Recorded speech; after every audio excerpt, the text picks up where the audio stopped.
Good morning dear students. अब आज जो हम कर रहे हैं वो हमारा लास्ट पार्ट है ऑफ स्टडीज का, फ्रांसिस बेकन का लिखा हुआ। पिछले वीडियो में हमने पढ़ा था कि उसने एक सुझाव दिए थे। शुरू में कहा था कि जिस प्रकार से शारीरिक व्याधियों के लिए, शारीरिक बीमारियों के लिए चिकित्सक लोग हमें अलग अलग प्रकार के व्यायाम करने की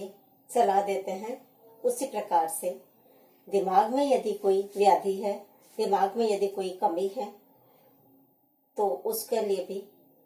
अलग अलग विषय की स्टडीज हमारा इलाज हो सकती है। और उसने प्रथम उदाहरण जो दिया था वो उस व्यक्ति का दिया था जो कि कंसंट्रेट नहीं कर सकता। उसने कहा था if his wit be wandering, यदि उसका दिमाग जो है, बुद्धि जो है इधर से उधर भटक रही है, मतलब कंसंट्रेट नहीं कर रही है, यानी कि एकाग्रचित नहीं हो पा रही है, तो उसने कहा था कि उसको मैथमेटिक्स के प्रॉब्लम सॉल्व करानी चाहिए। तो उसमें जरा से भी देर को, एक सेकंड को भी अगर उसका ध्यान डाइवर्ट होता है तो उसको फिर से वही कैलकुलेशन वापस करनी पड़ेगी, और इस प्रकार से उसकी धीरे धीरे करके हैबिट हो जाएगी एकाग्रचित करने। इसी क्रम में आगे बता रहे हैं कि if his wit be apt to distinguish or find differences, let him study the schoolman. अब यदि उसकी विट जो है डिस्टिंग्विश नहीं कर पा रही है, डिस्टिंग्विश करना मतलब होता है डिफरेंशिएट, अंतर पता करना, भेद, यदि उसकी विट ऐसी है कि वो भेद नहीं कर सकता या फाइंड डिफरेंसेस या अंतर नहीं पता पड़ सकता, तो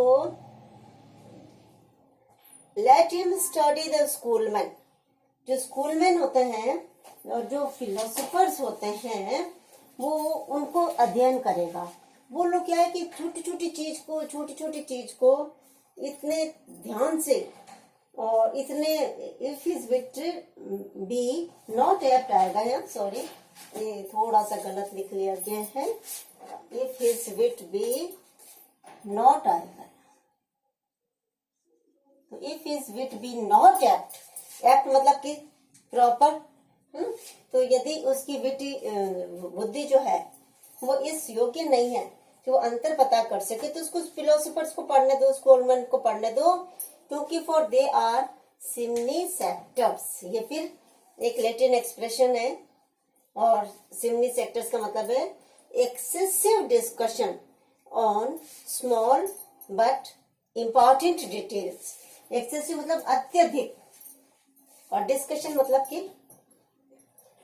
विचार विमर्श, तर्क वितर्क ऑन स्मॉल, छोटी छोटी लेकिन महत्वपूर्ण डिटेल्स, बहुत ही महत्वपूर्ण जो भी विस्तृत चीजें हैं उन पर वो बहुत ही छोटी छोटी चीजों पर भी बहुत ही विस्तृत डिटेल से वो अध्ययन करते हैं, वर्णन करते हैं। तो जब वो एक एक चीज का, छोटे छोटे पॉइंट को भी इसे ध्यान से पढ़ेगा तो उसे पता पड़ जाएगा कि किस प्रकार से हमें दो चीजों में, दो सिद्धांतों में,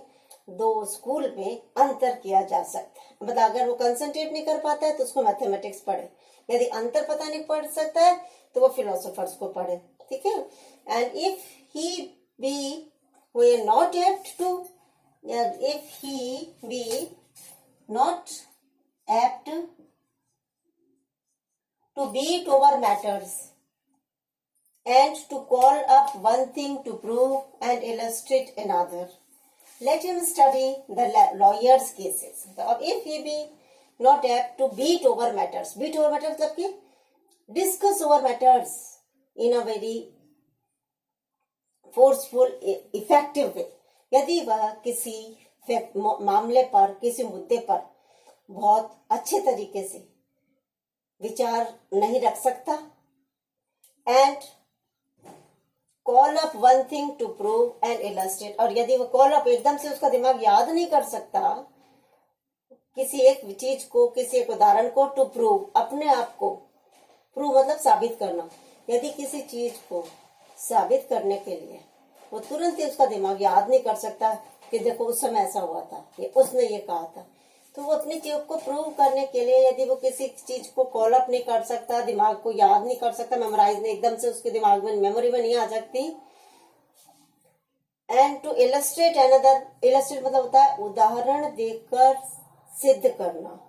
तो यदि वो एग्जाम्पल देकर, इलस्ट्रेट मतलब if he can't exemplify things, अगर वो एग्जाम्पल देकर के अपने आप को प्रूव नहीं कर सकता, तो let him study the lawyers cases, तो उसको वकीलों के केसेस का अध्ययन करने दो। वकील क्या करते हैं, जैसे तर्क वितर्क चल रहा था, कहां से कहां एकदम से तुरंत ही ले आते हैं कि उस समय ऐसा हुआ था, उस केस में ऐसा हुआ था, उस केस में ऐसा हुआ था। और इतना ही नहीं, वो कहते हैं कि उसमें ऐसा हुआ था 4 दिन पहले, 5 दिन पहले, 15 दिन पहले, उनको सारा का सारा याद रह जाता है, या वो अपना फाइल लेकर के आते हैं और उसमें सब बता देते। तो कह रहा है कि जब वो बार बार लॉयर्स के केसेस को का अध्ययन करेगा, जब वो वकीलों के मामले पढ़ेगा, तो उसको मौके पर उदाहरण देना, मौके पर अपने को याद, घटनाओं को याद करके अपने को सत्य साबित करना आ जाएगा। तो इस प्रकार से 3 बताए उसने इसमें कि अगर आप कंसंट्रेट नहीं कर सकते हो तो मैथमेटिक्स पढ़ लो, आंसर नहीं कर सकते हो पता तो स्कूल में पढ़ लो, और अगर आप तुरंत ही याद नहीं कर सकते, उदाहरण देके अपने आप को सिद्ध नहीं कर सकते, और किसी मामले पर बहुत ही अच्छे दमदार तरीके से अपने आप को प्रस्तुत नहीं कर सकते, तो आपको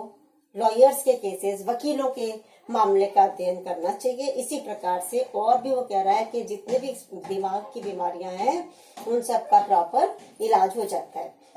प्रॉपर स्टडीज के द्वारा। सो इस प्रकार से every defect of the mind, defect मतलब वही डेफिशिएंसी है, तो दिमाग की हर प्रकार की कमी may have a special receipt, receipt का मतलब यहाँ पे ट्रीटमेंट से है, क्योर से है। तो दिमाग की हर कमी का पुस्तकों के पास, स्टडीज के पास प्रॉपर सॉल्यूशन है, प्रॉपर ट्रीटमेंट है। इसलिए हमें अपने दिमाग के लिए कीप ऑन स्टडिंग, अच्छी बुक्स का, प्रॉपर बुक्स का प्रॉपर तरीके से स्टडी करना चाहिए। Thank you.